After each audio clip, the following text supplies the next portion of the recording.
கர்த்தருடைய பரிசுத்த நாமத்துக்கு மகிமை வெளிச்சத்தின் பாதைக்கு உங்கள் அன்புடன் இருக்கிறேன். நல்ல கூட மார்க் 4ஆம் அதிகாரத்தை குறித்து நாம் தொடர்ந்து தியானித்து கொண்டிருக்கிறோம்.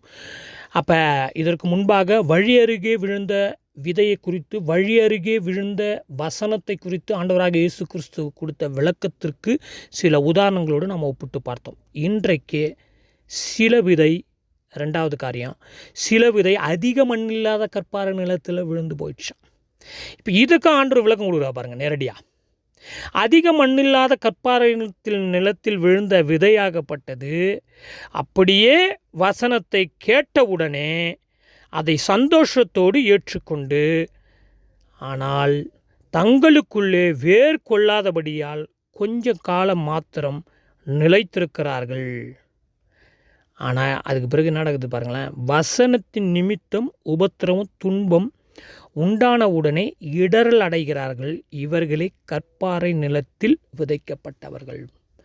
இந்த வீட்டில் நீங்கள் பார்த்தீங்கன்னு சொன்னால், தவறான செடிகள் வளர்ந்து விடக்கூடாதுன்னு சொல்லிட்டு கீழே ஒரு பிளாஸ்டிக் ஷீட்டை ஒன்று போட்டுட்டு மேலே பொடி ஜல்லியை, வெள்ளை கலர் ஜல்லியை போட்டுட்டு எங்கெங்கே செடி நடணுமோ அந்த இடத்துல மட்டும் பூச்செடிகளை நட்டு இருப்பேன். மற்ற இடத்துலலாம் கெட்ட செடிகள் வளரக்கூடாதுன்னு. ஆனால் இந்த பூச்செடிகளில் இருக்கிற சில விதை என்ன செய்யுன்னு சொன்னால், காற்றுல பறந்து பக்கத்து இடத்துல விழுந்துடும். ஆனால் விழுந்து வளரும், ஆனால் அதால் பூமியில் வேர்கொள்ள முடியும். ஏன்னா அந்த பிளாஸ்டிக் ஷீட்டு தடுக்கும்.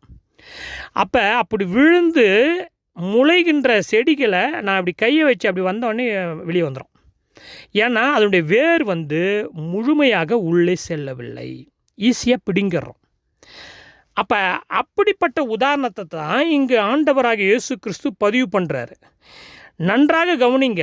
4 இடத்தையும் ஆண்டவர் சுட்டி காட்டும் பொழுது வழி அருகே விழுந்தவங்களும் வசனத்தை கேட்குறாங்க, அதிக மண்ணில்லாத கற்பாறை நிலத்தில் விழுந்தவங்களும் வசனத்தை கேட்குறாங்க, முள்ளுள்ள இடங்களில் விழுந்தவங்களும் வசனத்தை கேட்குறாங்க, நல்ல நிலத்தில் விழுந்தவங்களும் வசனத்தை கேட்குறாங்க.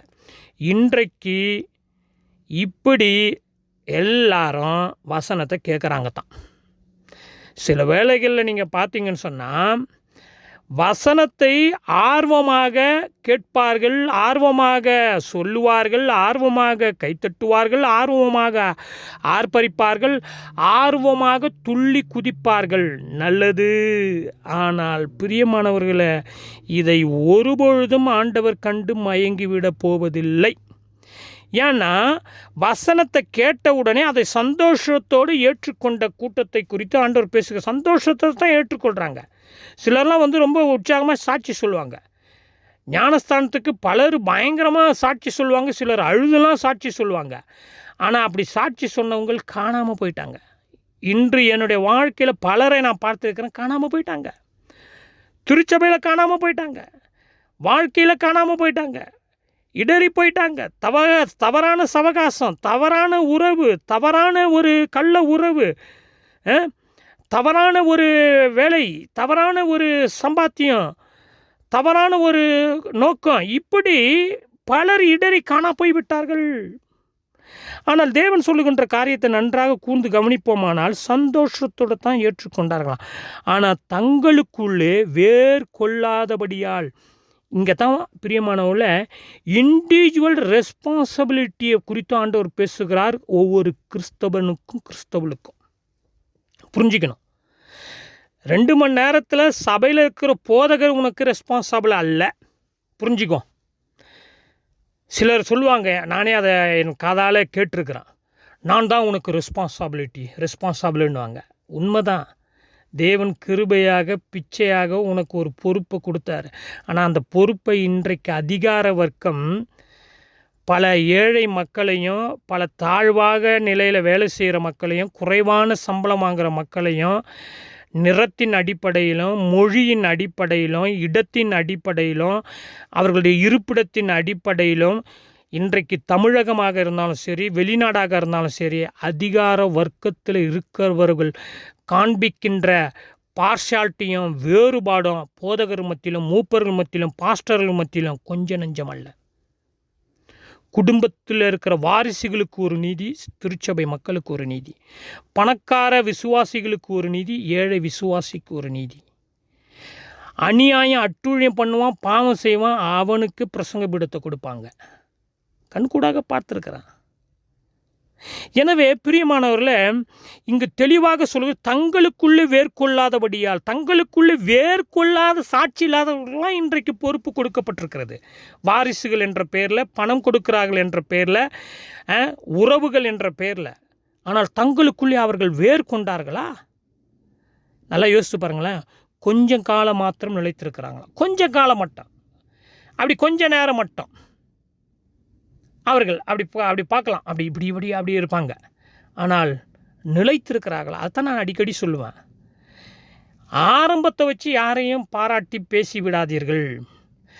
ஆரம்பத்தை வச்சு யாரும் மயங்கி விடாதீர்கள். முடிவு பரியந்தம் என்ற வார்த்தையை மறந்து விட வேண்டாம். வெளிப்படுத்தின விசேஷத்தை வாசித்து பாருங்கள். ஆண்டவர் பல இடங்கள், அதாவது வஞ்சிக்கப்பட்டு போகாதிருங்க, எச்சரிக்கையாக இருங்கன்னு ஆண்டவர் பேசும்போது கூட முடிவுபருந்த என்ற வார்த்தையை பயன்படுத்துகிறார். வெளிப்படுத்தின விசேஷ பல சபைகளுக்கு பேசும்போது முடிவுபருந்த என்ற வார்த்தையை பயன்படுத்துகிறார். முடிவு பரிந்தம் தான். முடிவு பரிந்தம் இல்லை என்றால், முடிவு பரிந்தம் நீயே நானும் நிலைத்து நிற்கவில்லை என்றால் பெரிய ஆபத்து. பாருங்களேன், வசனத்தின் நிமித்தம் உபத்திரமும் துன்பமும் உண்டான உடனே, இங்கே தான் எனக்கு ஒரு கேள்வி. இந்த செழிப்பு உபதேசத்தார் பேசுகிறாங்க பார்த்தீங்களா இன்றைக்கு.